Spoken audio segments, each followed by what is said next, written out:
إن الحمد لله نحمده ونستعينه ونستغفره ونعوذ بالله من شرور أنفسنا ومن سيئات أعمالنا من يهده الله فلا مضل له ومن يضلل فلا هادي له وأشهد أن لا إله إلا الله وحده لا شريك له وأشهد أن محمدا عبده ورسوله يا أيها الذين آمنوا اتقوا الله حق تقاته ولا تموتن إلا وأنتم مسلمون يا أيها الناس اتقوا ربكم الذي خلقكم من نفس واحدة وخلق منها زوجها وبث منهما رجالا كثيرا ونساء واتقوا الله الذي تساءلون به والأرحام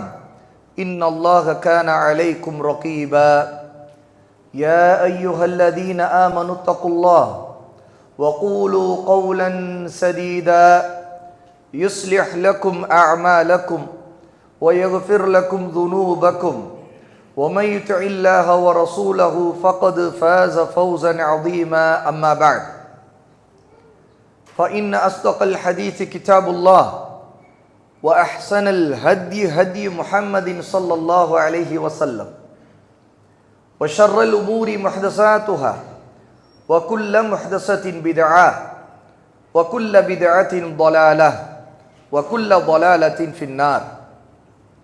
எல்லா புகழும் அல்லாஹ்வுக்கே உரியது. அவனையே புகழ்கிறோம், அவனிடமே உதவி தேடுகிறோம், அவனிடமே பாவ மன்னிப்பையும் கேட்கிறோம். நம்முடைய கெட்ட எண்ணங்களை விட்டு கெட்ட செயல்களை விட்டு அல்லாஹ்விடம் பாதுகாவல் தேடுகிறோம். அல்லாஹ் யாருக்கு நேர்வழி காட்டிவிட்டானோ அவர்களை வழிகெடுப்போர்கள் யாரும் இல்லை. அல்லாஹ் யாரை வழிகேட்டில் விட்டு விட்டானோ அவர்களுக்கு நேர்வழி காட்டுபவர்கள் யாரும் இல்லை. வணக்கத்திற்குரிய இறைவன் அல்லாஹ்வை தவிர வேறு யாரும் இல்லை. அவன் தனித்தவன், அவனுக்கு இணை துணை யாரும் இல்லை என்று நான் சாட்சி சொல்கிறேன்.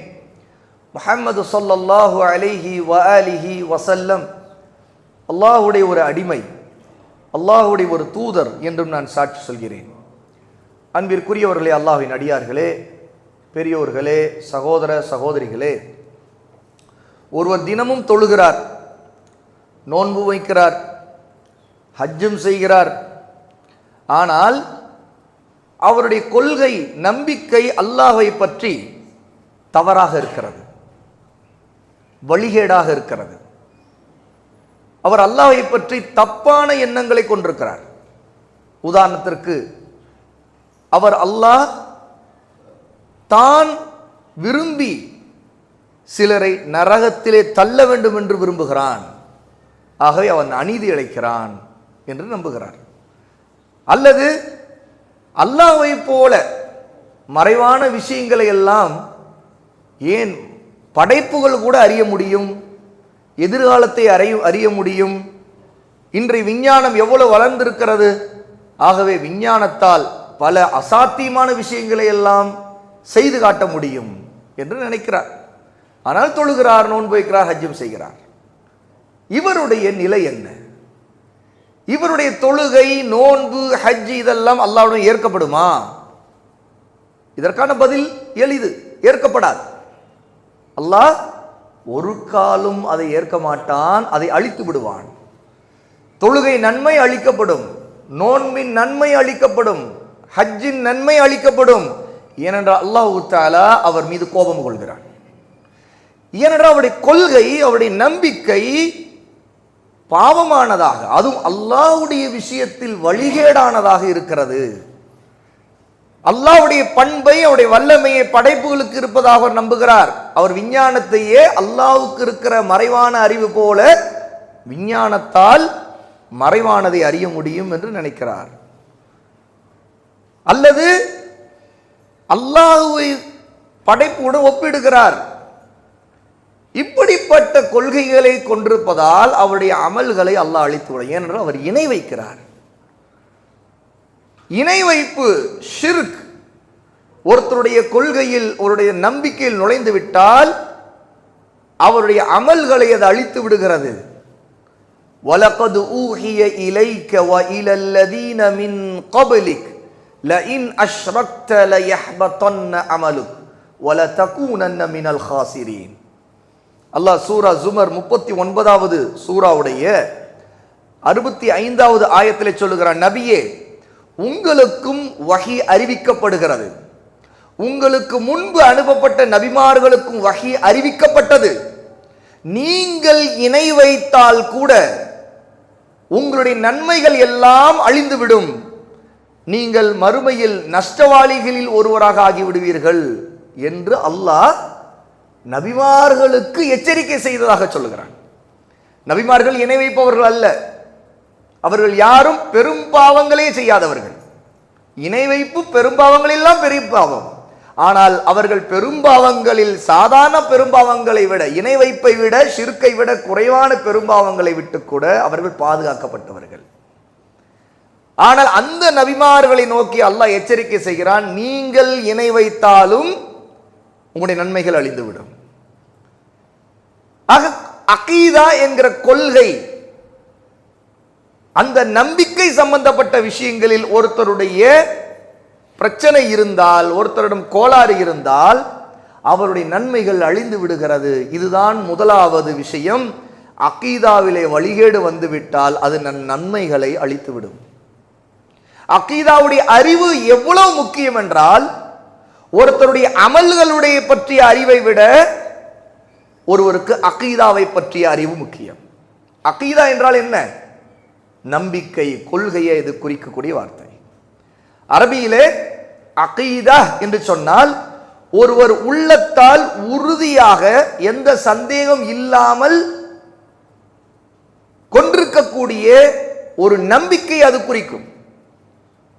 ஒருவருடைய கொள்கை, நம்பிக்கை என்னென்ன விஷயத்தில் எப்படி இருக்க வேண்டும் என்பது மார்க்கம் அல்லாஹ்விடமிருந்து வஹீயின் மூலமாக அறிவிக்கப்பட்ட இந்த தீனில், அல்லாஹ்வின் வேதத்திலும் அல்லாஹ்வுடைய நபியின் சொல்லிலும் சுன்னாவிலும் இருக்கக்கூடியது. நம்முடைய அகீதா, நம்முடைய கொள்கைகள், மறைவான விஷயங்களை பற்றிய நம்பிக்கைகள் நாம் குர்ஆனிலிருந்தும் சுன்னாவிலிருந்தும் எடுப்போம். ஒருவருடைய சொந்த அறிவை கொண்டு ஆராய்ச்சியிலே அல்லது விஞ்ஞான கருவிகளை கொண்டு ஆராய்ச்சி செய்து ஒரு கொள்கையை, நாம் ஒரு நம்பிக்கையை கொள்ள மாட்டோம். மறைவான விஷயங்களை பற்றிய உள்ளத்தில் கொள்ள வேண்டிய உறுதியான சந்தேகம் இல்லாத நம்பிக்கையை தான் அகீதா என்று சொல்வோம். அது மார்க்கம். நம்முடைய அகீதா அல் இஸ்லாமியா, இஸ்லாமிய அகீதா என்பது அல்லாஹ்வை பற்றி நம்பிக்கையிலிருந்து ஆரம்பிக்கிறது. ஒருவர் தன்னுடைய படைப்பாளனை பற்றி, இந்த வானங்களை பூமியை படைத்த அந்த அல்லாஹ்வை பற்றி சரியான நம்பிக்கை இல்லாமல் போனால் அவருடைய அமல்கள் எவ்வளவு சிறந்ததாக, அது எவ்வளவு சிறந்த தொழுகையாக, எவ்வளவு சிறந்த ருக்குவாக, சுஜூதாக இருந்தாலும் சரி, அவருடைய நோன்பு எவ்வளவு நீண்ட கால நோன்புகளாக இருந்தாலும் சரி, அவருடைய ஹஜ் எவ்வளவு கண்ணீரை சிந்திக்கொண்டு அவர் தவாப் செய்ததாக இருந்தாலும் சரி, அவருடைய அமல்களை அல்லாஹ் ஏற்க மாட்டான். அல்லாஹ் அவர் மீது கோபப்படுகிறான். ஆக அகீதாவுடைய முக்கியத்துவம் நாம் இங்கே தெரிந்திருக்க வேண்டியது இருக்கிறது. நபிமார்களுக்கு எச்சரிக்கை செய்யப்பட்டது, நீங்கள் ஷிர்க் வைத்தாலும் உங்களுடைய நன்மைகள் எல்லாம் அழிந்து விடும் என்று அல்லாஹ் தஆலா எச்சரிக்கை செய்கிறான். ஆகவேதான் நபிமார்கள் அவங்களுடைய பிரச்சாரத்திலே முதல் அகீதாவை முன்னிலைப்படுத்தினார்கள். கொள்கைகளை சீர்திருத்துவது, மக்களுடைய நம்பிக்கைகளை சீர்திருத்துவது. நினைத்து பாருங்கள், மக்களுடைய நம்பிக்கை இஸ்லாமிய அடிப்படை கொள்கைகளின் முறையில் இருந்தால், அதை அவர்கள் பற்றி பிடித்தால் இந்த உலகத்தில் என்ன நடக்கும்? ஒரே ஒரு உதாரணம். மக்கள் எல்லாம் இஸ்லாமிய நம்பிக்கை பற்றி பிடித்தால் பூமியில யாருமே காபிர்கள் இருக்க மாட்டார்கள். பாருங்கள், அகீதா கொள்கை எப்படிப்பட்ட மாற்றத்தை பூமியில ஏற்படுத்தும் தெரியுமா? பூமியில யாரும் காபிர் இருக்க முடியாது. ஏன்?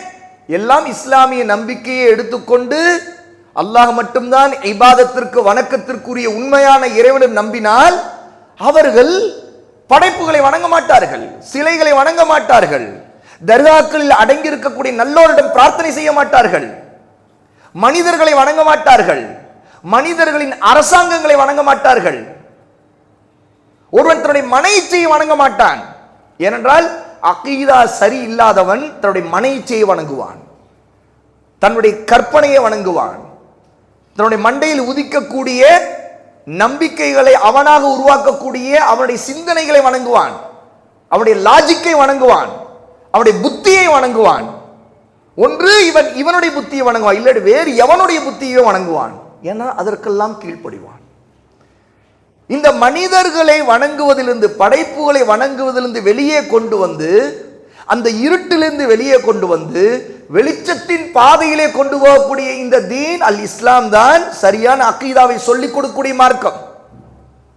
அவர்தான் அரசர்களுக்கு முன்பு சஹாபாக்கள் என்ன சொன்னார்கள், ஏன் நபி, இந்த நபி வந்ததனால் என்ன நடந்தது என்று சொல்லும் பொழுது, அல்லது இந்த நபியின் வருகையில் நாங்கள் என்ன ஆனோம் என்று சொல்லும் பொழுது சஹாபாக்கள் சொன்னார்கள், படைப்புகளை வணங்குவதிலிருந்து விடுவித்து படைப்பாளனாகிய அல்லாஹ்வை வணங்குவதின் பக்கம் எங்கள் நபி எங்களை வழி நடத்தினார் என்று சொன்னார்கள். ஏனென்றால் அகீதாங்கிறது அவ்வளவு மகத்துவமான மாற்றத்தை இந்த பூமியில கொண்டு வரும், வாழ்க்கையை மாற்றிவிடும். சகோதர சகோதரிகள், நம்முடைய அகீதா நம்ம எந்த அளவு கட்டுப்படுத்தி இருக்கிறது தெரியுமா? நம்முடைய நாக்கு எதை சாப்பிட வேண்டும் என்பதிலே நம்முடைய அகீதாவுக்கு தொடர்பு இருக்கிறது, நம்முடைய கொள்கைக்கு தொடர்பு இருக்கிறது. ஏன் ஒரு முஸ்லிம் இன்று ஒரு பன்றி இறைச்சியை சாப்பிட மறுக்கிறான்? ஏன் ஒரு முஸ்லிம் ரத்தத்தை சாப்பிட மறுக்கிறான்? அவருடைய அகீதா அல்லாஹ் ஹராமாக்கி இதை ஒன்று சாப்பிடக்கூடாது என்பது அவருடைய அகீதா. அந்த அகீதா எப்படி வேலை செய்கிறது? அவன் ஒரு பன்றி இறைச்சியை தொட நெருங்க மறுக்கிறான், சாப்பிட மறுக்கிறான். சரி, பன்றி மலத்தை சாப்பிடுவது அதனால தான் நான் சாப்பிடுவதில்லை என்று ஒருவன் நினைக்கிறான் வையுங்கள்.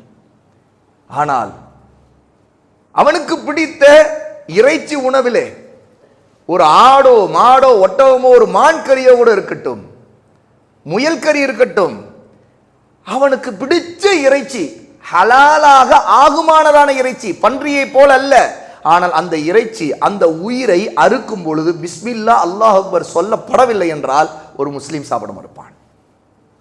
அந்த இறைச்சியில செய்யப்பட்ட மீனம் ரொம்ப நறுமணம் வீசக்கூடிய, பசியை தூண்டக்கூடிய ஒரு அருமையான உணவு சமைக்கப்பட்டு அவன் முன்னாடி வைக்கப்பட்டால் கூட அவன் அதை சாப்பிட மாட்டான். இது ஹலால் அல்ல, இது அல்லாஹ் அக்பர் பிஸ்மில்லா அல்லாஹ் அக்பர் சொல்லி அறுக்கப்படாதது, ஆகவே நான் சாப்பிட மாட்டேன். இதுல இங்க வேலை செய்வது எது? உணவின் ருசியா, அல்ல உணவு சரியில்லை, உப்பு அதிகம், காரம் அதிகம், இதுவா? இது எதுவுமே இல்லை. ஒரு முஸ்லீமுடைய அகீதா அவனுடைய நாக்கை கட்டுப்படுத்து, அவனுடைய ஆசையை கட்டுப்படுத்துகிறது. அவன் சாப்பிடும் போது இது ஹலாலானதல்ல என்று சொன்னால் அப்படியா வாயில வைத்து துப்பி விடுவான்.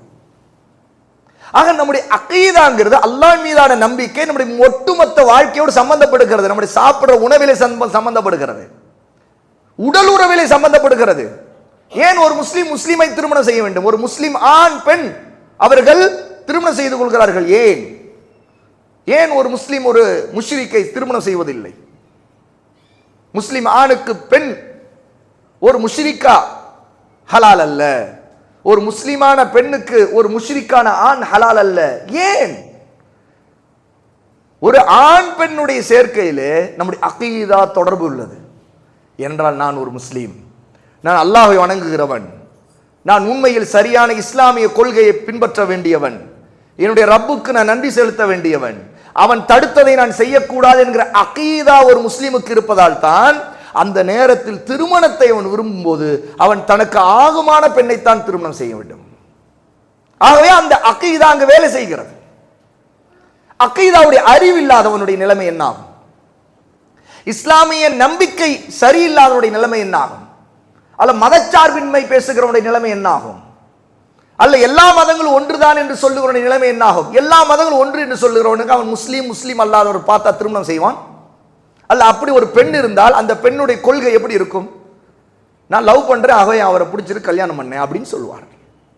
இதானே இன்னைக்கு பார்க்கிறோம். அகீதா சரியில்லாவிட்டால் என்ன நடக்கும்? நம்முடைய வீட்டில் நம்முடைய பிள்ளைகளுக்கு அகீதாவை சரியாக சொல்லிக் கொடுக்கவில்லை என்றால் நம்முடைய பெண் ஒரு காபிரை திருமணம் செய்வாள், நம்முடைய மகன் ஒரு காபிரான பெண்ணை திருமணம் செய்வான். நம்முடைய வீட்டில் காபிர்களுடைய வாழ்க்கை முறைகள் நுழைந்துவிடும். காபிர் வாழ்க்கை முறை என்றால் என்ன? அது முழுக்க முழுக்க அல்லாஹ்வின் கோபத்திற்கு ஆளான வாழ்க்கை முறை. யார் ஒருவர் அல்லாஹ்வை அறிகிறாரோ அவர்தான் அல்லாஹ்வின் மார்க்கத்தை அறிந்து பின்பற்ற விரும்புவார். ஏன்னா அல்லாஹ்வை அறிந்தவன் தன்னுடைய ரப்பை திருப்திப்படுத்த வாழ்வான். அல்லாஹ்வின் பண்புகளை அறிந்தவன் தன்னுடைய ரப்பை அதிகமாக நேசிப்பான். அல்லாஹ் அர் ரஹ்மான் அர் ரஹீம் என்று அறிந்தவன் அவருடைய கருணை எதிர்பார்ப்பான். அல்லாஹ்வை அத்தவ்வாப் அல் கஃபார் அல் கஃபூர் மிகவும் மன்னிக்க கூடியவன் என்று சொன்னால் அவருடைய அகீதாவிலே அல்லாஹ்வை பற்றி இந்த நம்பிக்கை இருந்தால் தன்னுடைய பாவங்களுக்கு அவனிடம் திரும்பி மன்னிப்பு கேட்க வேண்டும், அந்த பாவத்தை தான் கைவிட வேண்டும் என்று நினைப்பான். அல்லாஹ் ஷக்கூர் என்று அவன் நம்பினால் உடனே தனக்கு அல்லாஹ் புரிந்த நியமத்தில் நினைத்து அவனுக்கு நன்றி செலுத்த வேண்டும் என்று ஷுக்கூர் செய்ய வேண்டும் என்று நினைப்பான். ஆகவே அல்லாஹ்வை பற்றிய அறிவு எல்லா அறிவை காட்டிலும் முதலாவதாக இருக்கிறது. அல்லாஹ்வுடைய அடியார்களே, ஃபஅலம் அன்னஹு லா இலாஹ இல்லல்லாஹ் வஸ்தக்ஃபிர் லிதம்பிக. அல்லாஹ் தஆலா சூரா முஹம்மத் 47வது சூராவுடைய 19வது ஆயத்திலே நபியை நோக்கி சொல்லுகிறான், நம்முடைய நபியை நோக்கி சொல்லுகிறான். ஃபஅலம் நன்கு அறிந்து கொள்ளுங்கள், தெரிந்து கொள்ளுங்கள், அன்னஹு லா இலாஹ இல்லல்லாஹ். என்ன தெரிந்து கொள்ள? ஒரு செய்தியை, நிச்சயமான உறுதியான ஒரு செய்தியை தெரிந்து கொள்ளுங்கள் நபியே. லா இலாஹ இல்லல்லாஹ், வணக்க வழிபாடுகளுக்கு உண்மையில் தகுதியான இறைவன் இலாஹ் அல்லாஹ்வை தவிர யாரும் இல்லை என்று தெரிந்து கொள்ளுங்கள். பிறகு வஸ்தக்ஃபிர் லிதம்பிக, பிறகு உங்கள் இறைவனிடம் நீங்கள் பாவ மன்னிப்பு கோருங்கள். ஆக பாவ மன்னிப்பு கோரக்கூடிய இஸ்திக்ஃபார் செய்யக்கூடிய ஒரு அமலை அல்லாஹ் தஆலா கலிமா லா இலாஹ இல்லல்லாஹ்வை பற்றி இல்முக்கு அடுத்து சொல்லுகிறான். அமலா இல்மா என்ற முதலில் அமலை அல்லாஹ் சொல்லவில்லை. இங்கே முதலில் இல்மை சொல்லுகிறான், பிறகு அமலை சொல்லுகிறான். ஏன்? அகீதாவுடைய அறிவு நம்முடைய அமல்களுக்கு முன்னாடி இருக்கக்கூடியது. லா இலாஹ இல்லல்லாஹ்வுடைய அறிவு இருந்தால்தான் ஒருத்தர் தன்னுடைய இஸ்திக்ஃபார் யாரை நோக்கி இருக்க வேண்டும் என்று தெரியும். அவரது நபிக்கு சொல்லுகிறான், நபியே முதலில் நீங்கள் தெரிந்து கொள்ள வேண்டியது இந்த லா இலாஹ இல்லல்லாஹ்வை பற்றி அறிவு, பிறகுதான் நீங்க இஸ்திக்ஃபார் செய்ய வேண்டும். இஸ்திக்ஃபார் என்பது மன்னிப்பை கேட்பது. யார் இலாஹோ, யார் உண்மையான இறைவனோ அவனிடம் தான் மன்னிப்பு கேட்க வேண்டும். அவனை அறியாவிட்டால் என்ன நடக்கும்? நீங்க யாரிடம் மன்னிப்பு கேட்பீர்கள்? சர்ச்சில் என்ன நடக்கிறது? ஃபாதரிடம் போய் பாவ மன்னிப்பு கன்ஃபெஷன் பண்ணுகிறார்கள். என்ன? பாவ மன்னிப்புக்காக தான் செய்த பாவங்களை ஒரு ஃபாதர் முன்னாடி சொல்லி, நான் இந்தந்த பாவங்களை செய்து விட்டேன், என்னை கர்த்தர் மன்னிக்க வேண்டும் என்று அந்த பாவ மன்னிப்புக்கு போய் ஒரு மனிதனிடம் சொல்லித்தான் அவர்கள் இஸ்திக்ஃபார் செய்கிறார்கள். ஏனென்றால் அவர்களுக்கு லா இலாஹ இல்லல்லாஹ் தெரியாது. இதுதான் அங்கு பிரச்சனை. அகீதா கெட்டுவிட்டால், மோசமாகிவிட்டால் வாழ்க்கை எப்படி மாறும் பாருங்கள். தௌபா செய்ய வேண்டியது யாரிடம், இஸ்திக்ஃபார் செய்ய வேண்டியது யாரிடம் என்கிற அறிவு கூட ஒரு மனிதனுக்கு இருக்காது. ஆகவேதான் நாம் திரும்ப திரும்ப அஹ்லு சுன்னா உடைய தாவாவிலே, அழைப்பு பணியிலே மிக முக்கியம் முன்னிலைப்படுத்தப்பட வேண்டிய, முன்னுரிமை தரப்பட வேண்டிய மிக முக்கியமான முதலிடத்தில் இருக்கக்கூடியது அகீதா என்கிற கொள்கை சம்பந்தப்பட்ட அறிவு. அமல்களுடைய நன்மைகளை எவ்வளவோ என்று சொல்லிக் கொண்டு போகலாம். ஒருவர் அந்த நன்மைகள் எல்லாம் கேட்டு எவ்வளவோ அமல்களை செய்யலாம். ஆனால் அவருடைய அகீதாவிலே வழிகேடும் பிரச்சனைகளும் இருந்தால் அவருடைய அமல்கள் எல்லாம் நாசமாகிக் கொண்டிருக்கும். ரசூலுல்லாஹி ஸல்லல்லாஹு அலைஹி வஸல்லம் சொன்னார்கள், பாருங்கள், இதிலே சிறந்த உதாரணம் இருக்குது. அகீதாவுடைய அறிவிலே ஒருவன் வழிகட்டு விட்டால் அவனுடைய நிலைமை என்ன ஆகும்? அவனுடைய அமல்கள் எப்படி அழிந்துவிடும்? ஒருவர் ஒரு ஜோசியக்காரரிடம் போய் எதிர்காலத்தை பற்றி என்ன என்பது அவர் தெரிந்து கொள்ள ஆசைப்பட்டு அவர் கையை நீட்டுகிறார் அல்லது காது கொடுக்கிறார், என்ன என்று தெரிந்து கொள்ளலாம் என்று நினைக்கிறார். அவர் போய் கேட்டாலே அவருடைய நிலைமை என்ன தெரியுமா? அவருடைய 40 நாள்களுடைய தொழுகையின் நன்மைகள் அளிக்கப்படுகின்றன. இது யாருக்கு தெரியாது? நம்ம எல்லோருக்கும் தெரிந்த செய்தி. அது இங்கே செய்தியிலே தெரிய வேண்டிய செய்தி என்ன? 40 நாள்களுடைய தொழுகை, ஏற்கப்பட்ட தொழுகை, அதனுடைய நன்மைகள் அல்லாஹ் அளிக்கிறான் ஒரு தண்டனையாக. ஏனென்றால் இந்த மனிதன் ஜோசியக்காரன் என்ன சொல்லுகிறான் என்று காது கொடுத்ததுதான். இதனுடைய விளைவு இவருடைய அகீதா இப்படி கேட்பதை தவறில்லை என்று நினைத்ததற்காக இவருடைய ஏற்கப்பட்ட தொழுகைகளுடைய நன்மைகளை அல்லாஹ் அளிக்கிறான். ஆக கொள்கை தெளிவு, நம்பிக்கை சம்பந்தப்பட்ட விஷயங்களில் தெளிவு எவ்வளவு முக்கியமானது. இந்த அறிவு இன்று பிரச்சாரத்தில் மிகப்பெரிய அளவிற்கு பின்னடைவுக்கு போய்கொண்டே இருக்குது. இதனுடைய பரப்புரை, கொள்கைகளை பற்றி பேச்சு, பிரச்சாரங்கள் நம்முடைய உம்மத்திலே மிகப்பெரிய அளவிற்கு தோல்வி அடைந்து விட்டது, தோல்வி அடைந்து கொண்டிருக்கிறது. என்ன நடக்கிறது? பேச்செல்லாம் உலகம், அரசியல், உலகத்தில் நடக்கிற பாவங்களை பற்றி பேச்சு, அதில் இருக்கிற சுவாரஸ்யங்களை தெரிந்து கொள்ற பேச்சு, அதில் இருக்கக்கூடிய மறைக்கப்பட்டதை எல்லாம் தெரிந்து கொள்கிற ஆர்வம்.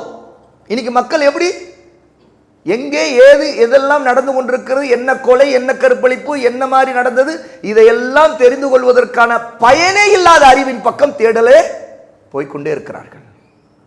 பயனில்லாத அறிவின் பக்கம் பேச்சை பேசிக்கொண்டே இருக்கிறார்கள். வாட்ஸ்அப்ல, ஃபேஸ்புக்ல, இன்ஸ்டாகிராம்ல வரக்கூடிய ரீல்ஸ், ஷார்ட்ஸ், அது இது எல்லாவற்றிலும் எந்த பயனும் இல்லாத அறிவு. உண்மையா இல்லையா? யார் மறுக்க முடியும்?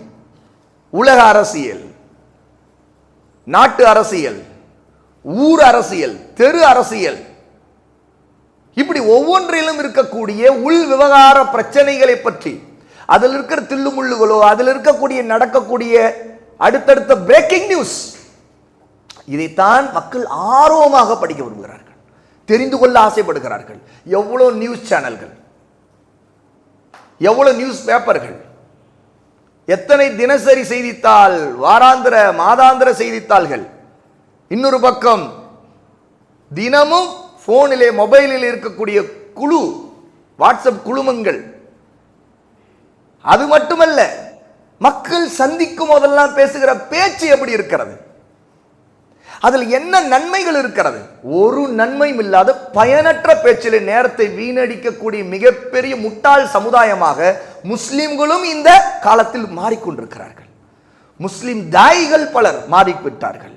அவருடைய பிரச்சாரங்களிலே அவர்கள் சவால்கள், அவர்களுடைய அரசியல் பேச்சுக்கள், இதன் மூலமாக ஒரு பரபரப்பான பேச்சின் பக்கம் அல்லது செய்திகளை தொகுத்து கொடுக்கக்கூடிய ஒரு நியூஸ் சேனல் போல பிரச்சாரங்கள் எல்லாம் மாறிக்கொண்டே இருக்கிறது, மிம்பர்கள் மாறிக்கொண்டே இருக்கிறது.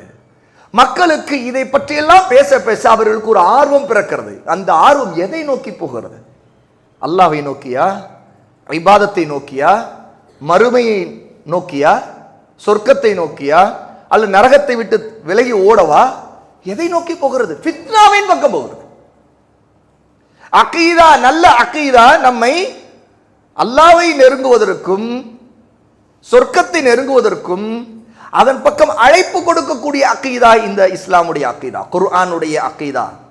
வஸாரிஉ இலா மக்ஃபிரத்தின் மின் ரப்பிக்கும் வ ஜன்னah அர்துஹா ஸ்-ஸமாவாத்து வல் அர்த் உஇத்தத் லில் முத்தகீன்.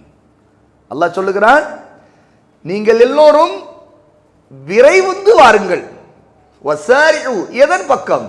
உங்கள் ரப்பின் மன்னிப்பின் பக்கம், சொர்க்கத்தின் பக்கம்.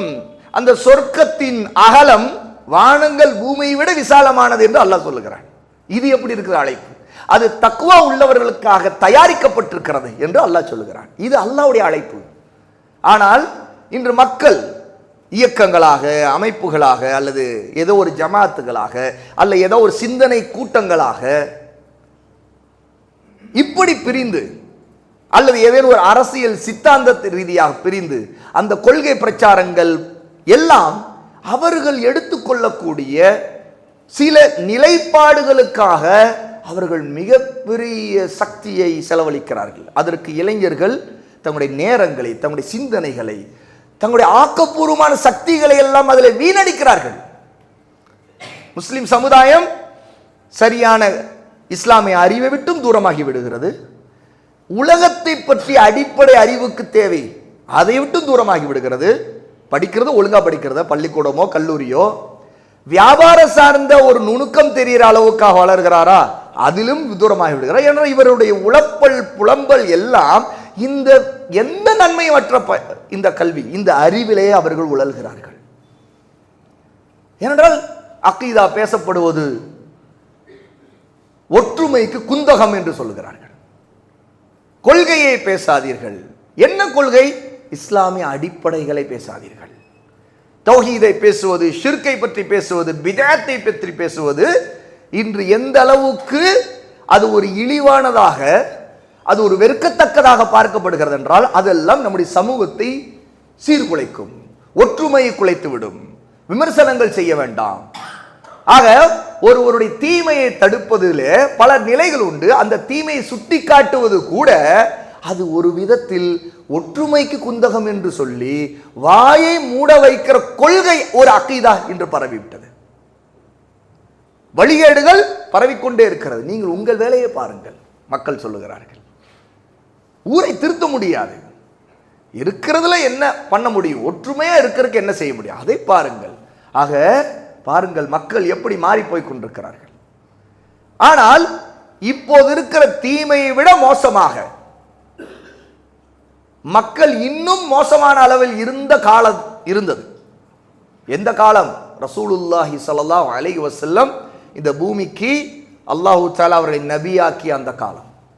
அந்த காலத்தை எப்படி சொல்வோம் சகோதர சகோதரிகளே? ஐயாமுல் ஜாஹிலியா. நம்ம யாருக்கு தெரியாததா அது? ஐயாமுல் ஜாஹிலியா, அறியாமை காலம். அறியாமை காலம் முழு பூமியிலும் இருந்த காலம். ஆகவேதான் அதை அந்த அறியாமை, அந்த ஜாஹிலியத்து, அது முழு பூமியிலும் இருந்த ஒரு பொதுவான ஜாஹிலியத். ஏனென்றால் அப்போது ஈசா அலைஹிஸ்ஸலாத்து வஸ்ஸலாமுக்கு பிறகு எந்த நபியும் இந்த பூமிக்கு அனுப்பப்படவில்லை. ஈசாவுக்கு பிறகு ஏறத்தாழ 600 வருஷங்கள் இந்த பூமியிலே இருந்த குஃப்ரும் ஷிர்க்கும் முழு பூமியிலும் ஜாஹிலியத் கோட்டை கட்டி கொண்டிருந்தது. அரபுலகம், நபிமார்கள் அனுப்பப்பட்ட தேசங்கள் முழு ஜாஹிலியத்திலே இருந்தது. அங்க நபிமார்கள் அனுப்பப்பட்ட தேசங்களே அப்படி இருந்தது என்றால், இந்தியா போன்ற நாடுகளுடைய இந்த நிலப்பரப்புகள் எப்படி இருந்திருக்கும் நமக்கு வரலாறு தெரியும். இங்க என்ன நடந்து கொண்டிருந்தது என்று. அவ்வளவு மோசமான ஜாஹிலியத் இருந்த நேரத்தில் அல்லாஹ்வுடைய நபி ஸல்லல்லாஹு அலைஹி வஸல்லம் அவர்களை அல்லாஹ் தஆலா மக்காவிலே பிறக்க வைத்து அவர்களை 40வது வயதில் நபியாக அல்லாஹ் ஆக்கி பிரச்சாரத்தை முன்னெடுக்க சொன்ன நேரத்தில், அந்த நேரத்தில் ரசூலுல்லாஹி ஸல்லல்லாஹு அலைஹி வஸல்லம் அந்த ஜாஹிலியத்தில் இருந்த மக்கா முஷ்ரிக்குகள் முழு அரபுலக மக்களுக்கு மத்தியிலே ஆட்சி அதிகாரத்தை பற்றி பேசவில்லை, அரசியல் பேசவில்லை. இன்னும் சொல்ல போனால் நன்மையான காரியங்களில், இபாதத்துகளில் நாம் மகத்தான இபாதத்தாக நினைக்கக்கூடிய தொழுகையை பற்றி பேசி ஆரம்பம் செய்யவில்லை, நோன்பை பற்றி பேசி ஆரம்பம் செய்யவில்லை. மக்காவிலே இருக்கிறார்கள், ஹஜ்ஜை பற்றி பேசவே இல்லை. ஹஜ் எப்போது கடமையானது? ரசூலுல்லாஹி ஸல்லல்லாஹு அலைஹி வஸல்லம் ஹிஜ்ரத் செய்து மதீனாவுக்கு வந்து ரசூலுல்லாஹ்வுடைய மரணத்திற்கு 1 வருடத்திற்கு முன்பு கடமையாக்கப்பட்டதுதான் ஹஜ். அது வரைக்கும் ஹஜ் கடமையாக்கப்படவில்லை. ஆனால் ரசூலுல்லாஹ்வுடைய பிறப்புக்கு முன்பு இருந்தே ஹஜ் நடந்து கொண்டிருந்தது. அந்த ஹஜ் எப்படி இருந்தது? ஷிர்குடன் இருந்தது. அப்போ ஹஜ் நடக்கிறது. அரபுகள் தேசம் முழுக்க திரண்டு இப்ராஹிம் அலைஹிஸ்ஸலாத்து வஸ்ஸலாமுடைய காலத்தில் இருந்து மக்காவுக்கு காபத்துல்லாவை நோக்கி ஹஜ் செய்ய ஒவ்வொரு வருடமும் ஹஜ்ஜின் மாதங்களில் வருவார்கள். அந்த ஹஜ்ஜின் காலத்தில் ரசூலுல்லாஹி ஸல்லல்லாஹு அலைஹி வஸல்லம் மக்காவிலே பிறந்த ஒருத்தர் தன்னுடைய தாவாவை ஆரம்பிக்கும் போது இந்த ஹஜ்ஜின் சிறப்பை பற்றி பேசவில்லை, ஹஜ்ஜி எப்படி செய்ய வேண்டும் என்று பேசவில்லை. அல்லாஹ் அப்படி கட்டளையிடவில்லை. இந்த கேள்வியை எழுப்பி பாருங்கள். ஏன் இப்படி ரசூலுல்லாஹுக்கு அல்லாஹ் கட்டளையிட்டான்? ஏன் ஹஜ்ஜை பற்றி பேசவில்லை? ஏன் ஹஜ் அப்போது கடமையாக்க கூடாது? ஏற்கனவே அவர்கள் ஏற்றுக்கொண்டிருக்கிறார்கள். முஷ்ரிக்குகள், காபிர்கள் முழு அரபுலகத்தில் இருக்கிற ஹஜ்ஜுக்கே வந்து கொண்டிருக்கிறார்கள். இந்த நேரத்தில் ஹஜ் கடமையை பற்றி ரசூலுல்லாஹ் சொல்லுவதும் அது ஏற்பதும் ஒரு பிரச்சனையா? ஒரு பிரச்சனையும் இல்லை. எந்த ஒரு அரபியும், எந்த ஒரு அபூஜஹல் கூட அதை எதிர்க்க மாட்டான். ஏன்னா அபூஜஹலும் ஹஜ் செய்கிறவன், அபுலகமும் ஹஜ் செய்கிறவன். ஆனால் ரசூலுல்லாஹ் மக்காவில் இருக்கும்போது ஹஜ்ஜை பற்றி பேசியதாக ஒரு ஆதாரம் இருக்கிறதா? கடமையாக்கப்பட்ட தொழுகையே கடமையாக்கப்படவில்லை, நோன்பு கடமையாக்கப்படவில்லை. ஏன்? ஆனால் ஷிர்கை பற்றி ரசூலுல்லாஹ் பேசினார்கள். என்ற அதே ஹஜ்ஜின் நேரத்தில் தவாப் செய்யும் பொழுது, அந்த தவாபினத்தில் தல்வியா சொல்லும் பொழுது, இப்போ நாம் சொல்லுகிற லப்பைக் அல்லாஹும்ம லப்பைக் சொல்லிக்கொண்டே அவர்கள் வருவார்கள். ஆனால் அந்த தல்பியாவின் போது அவர்கள் ஒன்றை சொல்லுவார்கள். நாம் சொல்லுகிறோம் லா ஷரீக லஹு என்று சொல்லுகிறோம். அல்லாஹும்ம லப்பைக் சொல்லி இன்னல் ஹம்த வன் நிஅமத என்று சொல்லி நாம் அல்லாஹ்விடம் உனக்கு எவனும் நிகர் இல்லை என்று சொல்லுகிறோம். இது தௌஹீத். அந்த ஹஜ்ஜின் போது அவர்கள் சொல்லிக் கொண்டிருந்தது என்ன? அல்லாஹ் உனக்கு யாரும் நிகர் இல்லை, யாரை நீ நிகராக்கி கொண்டாய் அவர்களை தவிர. அப்படி அதான் என்ன? லாத் உஸ்ஸா மனாத் நல்லோர்களை அவர்கள் வணங்கினார்கள். ரசூலுல்லாஹி ஸல்லல்லாஹு அலைஹி வஸல்லம் ஹஜ்ஜை பற்றி பேசாமல் இந்த ஷிர்கை பற்றி பேசினார்கள், குஃப்ரை பற்றி பேசினார்கள், லா இலாஹ இல்லல்லாஹை பற்றி பேசினார்கள். லா இலாஹ இல்லல்லாஹை பேசுவதற்கான காலம், அதை விட சிறந்த காலம் ஏதாவது இருக்க முடியுமா? ரசூலுல்லாஹ்வுக்கு அல்லாஹ் கட்டளையிட்டது அதுதான். அகீதாவை பேசினார்கள். அகீதா என்பது வெறுமனே லா இலாஹ இல்லல்லாஹ்விலே இபாதத்தை பற்றி பேசுவது மட்டுமல்ல, ரசூலுக்கு கீழ்ப்படிவது கட்டாயம் என்பதை பற்றி பேசினார்கள். முஹம்மது ரசூலுல்லாஹ்வுடைய விஷயத்தை பேசினார்கள். தான் அல்லாஹ்விடமிருந்து அனுப்பப்பட்ட ரசூல். யா யுஹன்னாஸ் இன்னி ரசூலுல்லாஹி இலைக்கும் ஜமீஆ என்று சொன்னார்கள். அல்லாஹ் இதை சொல்லுகிறான். குல் நபியே சொல்லுங்கள், என்ன மனிதர்களே, இன்னி ரசூலுல்லாஹ் நிச்சயமாக நான் அல்லாஹ்வின் ரசூல். எதற்கு? யாருக்கு? இலைக்கும் உங்களிடம், ஜமீஆ உங்கள் அனைவருக்கும். இதை பேசினார்கள். இதுதான் அகீதா. ஆகவேதான் நம்முடைய அகீதா ஆரம்பம் லா இலாஹ இல்லல்லாஹ் முஹம்மது ரசூலுல்லாஹ். அந்த ஷஹாதாவிலிருந்து ஆரம்பிக்கிறது. அகீதாவுடைய அறிவுடைய முக்கியத்துவம் நாம் தெரியவில்லை சகோதரர்களே. ஆகவேதான் இன்று அகீதாவை பேசுவது, கொள்கைகளை பேசுவது அது ஒரு ட்ரை சப்ஜெக்ட் அல்லது தேவையில்லாத விஷயம், அல்லது பலருக்கு நாங்கள் தௌஹீத்வாதிகள் ஆக எங்களுக்கு அதை பற்றிலாம் பேச வேண்டிய தேவை வராது என்று நினைக்கிறார்கள். பல நேரத்தில் ஷிர்க்குடைய வடிவங்களை பற்றிய, ஷிர்க்கு எப்படியெல்லாம் நம்மிடம் நுழையும் என்பதை பற்றிய நம்முடைய பேச்சிலே, நம்முடைய நம்பிக்கைகளை ஷிர்க்கு தெரியாமல் எப்படியெல்லாம் நமக்குள் வருகிறது என்கிற அறிவில்லாமல் நாம் இருந்து கொண்டிருக்கிறோம். ஒரு மனிதர் பேசும்போது அவனுக்கு ஒரு ஜாக்பாட் அடிச்சிருச்சுங்க என்று சொல்லுகிறார். இது எப்படிப்பட்டது? இந்த வார்த்தை அகீதாவுக்கு எதிரானது. ஒருத்தனுக்கு ஒரு நன்மை அடைந்த பிறகு அவனுக்கு இன்னும் அவ்வளோ அறிவில்லைங்க, பெரிய கோடீஸ்வரன் ஆயிட்டாங்க, நல்ல ஒரு ஜாக்பாட் அடிச்சிச்சு, பெரிய ஆள் ஆயிட்டான் அப்படிங்கிறார். ஜாக்பாட் அடிச்சிருச்சு, அதனால் பெரிய ஆள் ஆயிட்டான். இது தெளிவா ஷிர்கான வார்த்தை. இது ஷிர்கான வார்த்தை. இது வார்த்தையில் உள்ள ஷிர்க். இது ஏன்? நம்முடைய அகீதாவை படித்துக் கொண்டு நாம் அல்லாஹ்வை அறிந்து கொண்டவர்களா இருந்தால் அல்லாஹ் அந்த மனிதனுக்கு ஒரு நியமத்தை புரிந்தான் என்று நாம் சொல்லுவோம். ஏன்? அல்லாஹ் தஆலா சொல்லுகிறான், எல்லா நியமத்துகளும் அவனிடமிருந்து கொடுக்கப்படுவது. அவன்தான் மழை இறக்குகிறான், அவன்தான் உங்களுக்கு தேவைகளை நிறைவேற்றுகிறான், அவன் தன் நாடியோருக்கு வாரி வழங்குகிறான், தன் நாடியோருக்கு சுருக்குகிறான். வாரி வழங்கிய பிறகு அந்த வாரி வழங்கப்பட்டவனை பார்த்து அவனுக்கு ஒரு ஜாக்பாட் அடிச்சிருச்சு, அவனுக்கு அவன் லக்கி பர்சன் அப்படின்னா, லக்கிங்கிறது என்ன? இது நம்மளுக்கு தெரியாது. மனிதர்கள் அதிர்ஷ்டம் என்று ஒன்றை நம்புகிறார்கள். இது இன்றைய நவீன வடிவங்கள். எப்படி? ஒருவனுக்கு ஏதோ அதிர்ஷ்டம் இருந்திருக்கிறது, அதிர்ஷ்ட தேவதை கை கொடுத்து விட்டது. எப்படி? இதெல்லாம் குஃப்ரான வார்த்தைகள். அப்படி தெய்வம் மாதிரி வந்துட்டப்பா அப்படிங்கிறாங்க. பாருங்கள், குஃப்ரான வார்த்தை. பேசும்போது தெய்வமே நல்லா இருக்கியா பேசுகிறார்கள், முஸ்லிம்கள் பேசுகிறார்கள். குஃப்ரான வார்த்தை. சிவனேன்னு இருந்தேன். எப்படி? சிவன் யார்?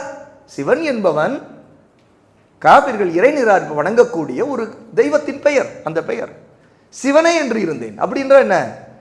அதாவது அந்த வார்த்தை அல்லான்னு இருந்தேன், அல்லாவேன்னு இருந்தேங்கிற இடத்துல ஒருத்தர் சிவனே என்று இருந்தேன்.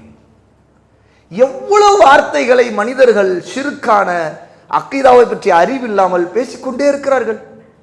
ஒரு விஷயத்தை ஆச்சரியமானதை பார்த்தால் மக்கள் எப்படி பேசுகிறார்கள்? சான்ஸே இல்லைங்க, சான்ஸ் இல்லை. எப்படி? அப்படி என்றால் இந்த நடந்த விஷயம் இதெல்லாம் நடக்கவே முடியாது, நடந்துருச்சுங்க, இப்படி ஒருத்தனுக்கு கிடைச்சிருக்குதுங்க, சான்ஸே இல்லை. நாம் சொல்வோம் மாஷா அல்லாஹ், அல்லாஹ் நாடிதான் நடந்தது. சான்ஸ் இல்லாம இல்ல, அல்லாஹ் நாடிதான் நடந்துச்சு. அல்லாஹ் யாருக்கு நாடுவானோ அவனுக்கு அது கிடைக்கும், இல்லையென்றால் கிடைக்காது. அப்ப அல்லாஹ்வை பற்றி அறிவில்லாதோடைய விளைவு இன்று மனிதர்கள் எப்படியெல்லாம் எதிர்காலத்தை பற்றி பேசுகிறார்கள், இதுதான் நடந்திருக்கும் என்று சொல்லுகிறார்கள், இப்படி இருந்தால் இப்படி நடந்திருக்கும் என்று பேசுகிறார்கள். ரசூலுல்லாஹி ஸல்லல்லாஹு அலைஹி வஸல்லம் என்ன சொன்னார்கள்? லவ், அதாவது இப்படி இருந்தால், அப்படி இருந்தால், அது நடந்திருந்தால், அப்படி செய்திருந்தால், இப்படி நான் பேசியிருந்தால் இது நடந்திருக்கும் என்று சொல்வது ஷைத்தானுடைய வாசலை திறப்பது என்று ரசூலுல்லாஹ் சொல்லுகிறார்கள்.